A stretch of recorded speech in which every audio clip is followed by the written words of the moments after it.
Okay, so we're celebrating the 50th anniversary of ASEAN. It was founded in 1967.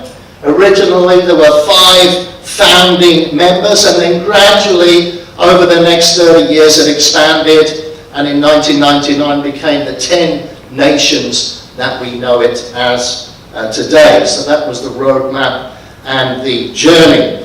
This is the geography of it. It is a complex geography. We have at least 17,000 islands within the ASEAN grouping. We have 2 very large, very strong, very powerful archipelago nations, and then we have the land-oriented section there. And that, of course, represents a number of opportunities and challenges when it comes to freight and logistics. The powerhouse that it has become economically, in fact, the GDP has grown by more than 60% in the last 30 years, I believe. But here's the statistics as they are today from UOB. So we can see 2007 to 2017, that decade there, so roughly where we are now is the middle bar, and then a projection out to 2030. So we can see we're currently around 640 million plus population. We're around 2.8 trillion US dollars of GDP, 2.6 trillion dollars of trade, and foreign direct investment of more than $100 billion. That's where we are today. But more importantly, look at the projections for 2030. 2030 is just 12 years away now, so it's one Chinese cycle, if you like, a 12-year cycle. So during the next cycle, it is going to be a major, major, powerful economic powerhouse in the global stage. In fact, it already is. If we take ASEAN as the group, it is number 5 in the world's economies, and it is number 3 in terms of the world's market, second only to China and India, of course. And on the economic perspective, the GDP, obviously America, the combined EU, which for the moment still includes the United Kingdom for a short while longer, China, Japan, and of course ASEAN.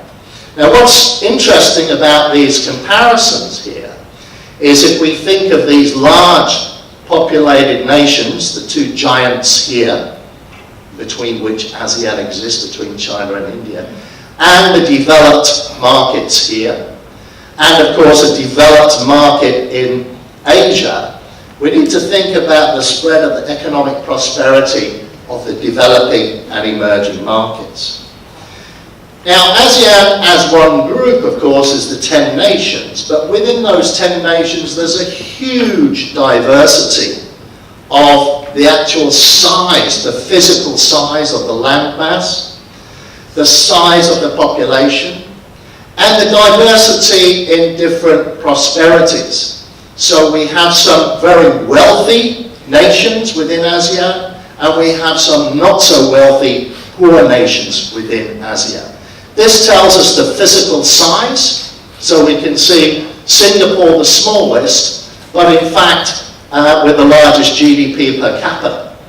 It has a small population, not quite as small as Brunei, a small population, a large GDP, and a very high GDP per capita. So you can see the diversity and the disparity that we have across ASEAN. So even though it's one grouping, we still need to bear in mind each of the 10 nations has its own unique aspects, challenges, and the wide diversification across the region. As I say, all these charts will be made available to you. But it does lead the world in terms of GDP growth. The blue line is the ASEAN region. And as you can see there, for the last few years, it has been the highest percentage GDP growth consistently, along with emerging and developing markets in general, outgrowing the developed advanced economies considerably. The orange is the world average, so below average of the world is the advanced economies, and above average is the emerging markets, and then ASEAN at the top, with an average over the last recent years of more than 5% GDP growth. And in the developed markets in Europe, in the United States, in Australia, 5% GDP growth would be miraculous in the current economic climate. So very strong GDP growth. If we break it down by individual country within ASEAN, so you can see we're averaging 5%. This is the prediction for the end of this year. This is the forecast for next year. And you can see by individual country there's some very, very healthy growth rates in terms of GDP percentage growth. So we have exciting economic prosperity happening across ASEAN and growth in all these economies. If we look at the GDP by three primary sectors, so agriculture, industry and services, this is a breakdown. This is from the ASEAN organization.